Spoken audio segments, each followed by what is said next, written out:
It's 5 o'clock. Take time to be safe. Don't text and drive. A reminder from HendrickCars.com. Good evening, and thank you so much for joining us here on Spectrum News. I'm Stephanie Domerat. Tonight's top story, thousands of people frustrated at the Charlotte airport. It's very unprofessional. 4 days following a glitch with American Airlines flights, travelers still working to get out of the Queen City and on to their destinations.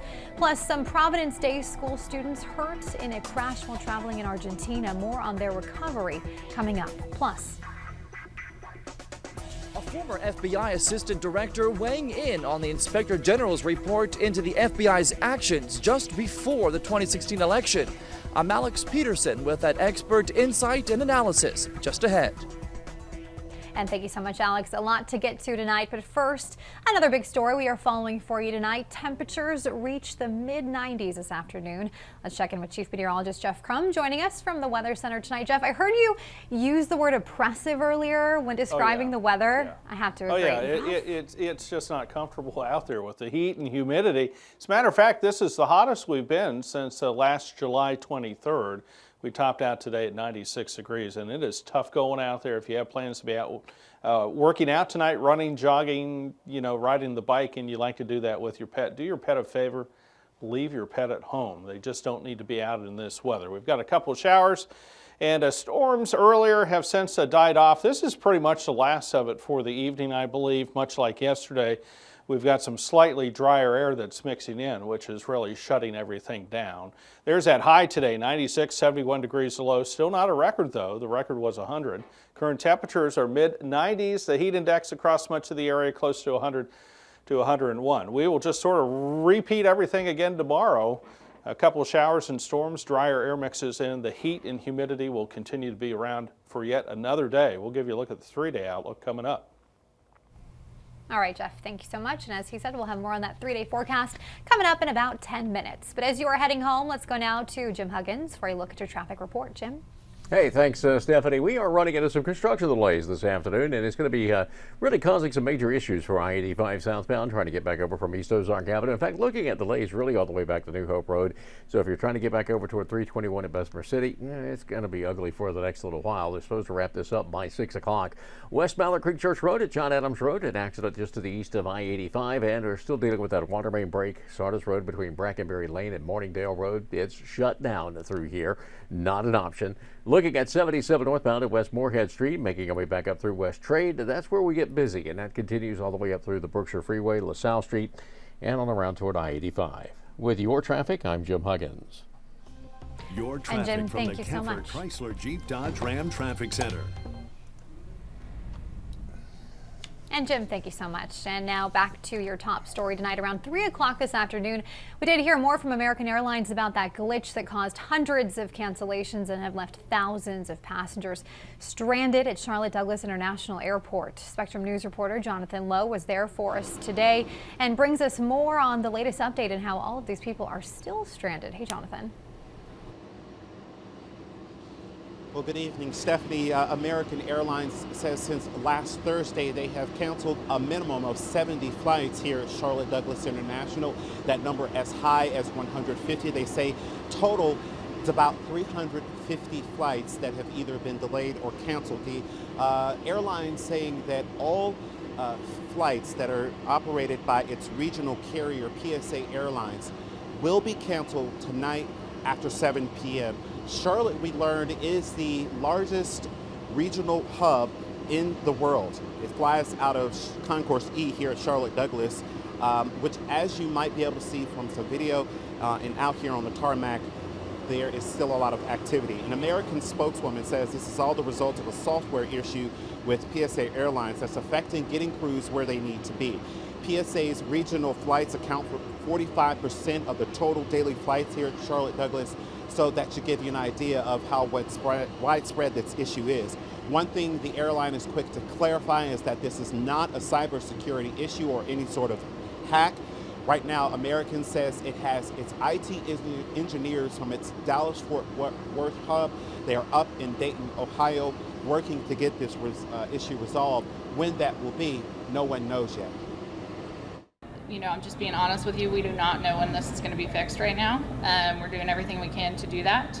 But you know, people that have been stuck for a while, we are having our customer relations team is reaching out to them directly. We're working to try and rebook them as much as we can. We're trying to put people on mainline flights when we can, or switch to them to some of the other regional carriers.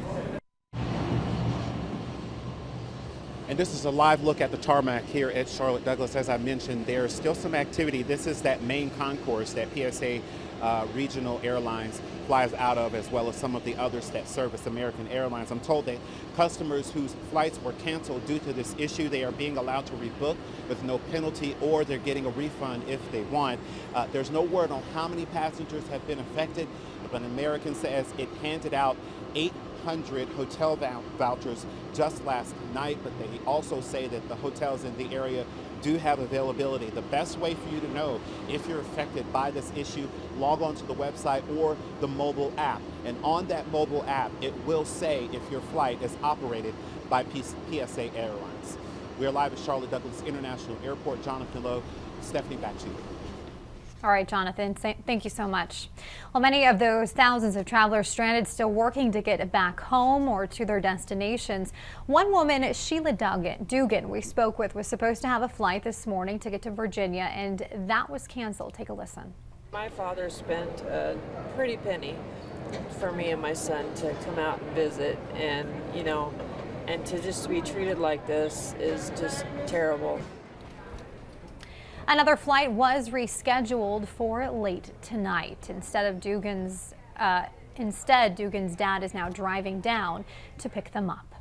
Ironically, airline complaints are actually down. Today, the Transportation Department says in April, about 1,100 complaints were filed, a big dip of about 40% from the same time last year. Well, tonight at Charlotte City Council's zoning meeting, they are expected to vote on an expansion project just north of the airport. The plans include removing some homes to build a new distribution office and warehouse for the airport, located between Interstate 85 and Wilkinson Boulevard. We will keep an eye on the vote for you and let you know what happens tonight. Several high school students from Charlotte were hurt in a crash yesterday over in Buenos Aires, Argentina. They were a part of a student travel group from Providence Day School. 10 students and 2 faculty chaperones were involved in that, many of them injured. We do know at least one person was killed in that crash. It was not someone from Providence Day. School officials say they are now using every available resource to help those involved. FBI Director Christopher Wray and Justice Department Inspector General Michael Horowitz testified before the Senate Judiciary Committee today, answering questions on the Inspector General report released last week. The report faulted senior officials, including former FBI Director James Comey, in the handling of the Clinton email investigation. However, the report did not find any decisions contained political bias. Former FBI Assistant Director Chris Swecker weighing in on the report. Swecker believes former FBI Director James Comey acted with political bias in the months leading up to the election. A 500-plus page report that for former FBI Assistant Director Chris Swecker comes down to one thing. It calls out in excruciating detail the misconduct of a small group of FBI agents. A 24-year FBI veteran, Swecker disagrees with the report's conclusion that James Comey did not show political bias in his handling of the Hillary Clinton email investigation. There were 5 agents that this report found were texting derogatory information about Trump and supportive information or comments about Hillary Clinton. One of those texting anti-Trump messages, FBI Deputy Assistant Director Peter Strzok. The report says, "We were concerned about text messages exchanged by Strzok and Lisa Page, with whom he was romantically involved." The report says the text raised questions that political bias may have impacted investigative decisions. Swecker agrees and believes the report should have concluded bias was at play. He says the pro-Clinton sentiments caused a number of issues. We have leaking, we have sitting on evidence for a full month. The most important takeaway from the report is that the Department of Justice does not take the statutes that govern the handling of classified information very seriously. Last week, the press asked President Donald Trump about that IG report, and he had this to say. It totally exonerates me. There was no collusion. But Swecker says that is not how he sees it. This report in no way exonerates anybody. It is a report that's designed to improve operations within the Department of Justice and hold people accountable. In the interest of improving the FBI's image, Make it crystal clear that if you're grossly negligent, that you will be prosecuted. If you remove information to a private server, you will be prosecuted. in Charlotte, Alex Peterson, Spectrum News. He says he disagrees with the report's final conclusions. He applauds Inspector General Michael Horowitz for a, quote, very conservative and carefully articulated dissection of the Clinton email scandal. And moving on to a little good news to start your week with. The Concord Fire Department rescued this tiny kitten from a grease pipe over the weekend. It was found behind a restaurant. The pipe was about 6 feet long, and the cute, very, very cute kitten there. The department says animal rescues do happen a lot more often during the summer months. Well, if you can believe it, we are not even in official summertime yet. But even though the season doesn't kick off until Thursday, that heat has been taking over the last few weeks, if you haven't noticed. And that isn't, though, keeping some people from working out outside. I don't know, amazing. Well, people are still out there running, biking on the trails, but when it's this hot, you do need to be aware of the signs of heat exhaustion and heat cramps. The CDC says some of the warning signs for heat cramps include dizziness, muscle cramps, and cold, clammy skin. While with heat exhaustion, you have confusion, you start to lose consciousness, and your pulse gets really fast. Fitness fanatics we spoke with say it's all about knowing your limit and also picking the right time to go exercise outdoors. I try to get out early because typically it doesn't really heat up until later in the afternoon, like 3, 4 o'clock in the afternoon is when it usually gets the hottest heat. Of course, the easiest thing to do to stay safe is to stay hydrated, drinking plenty of water and also taking breaks when you need to do that and work out in some shade. And speaking of that hot weather and how long it will last, let's check it back in with our Chief Meteorologist Jeff Crum in the Weather Center with a look at when things will cool down for us, hopefully soon.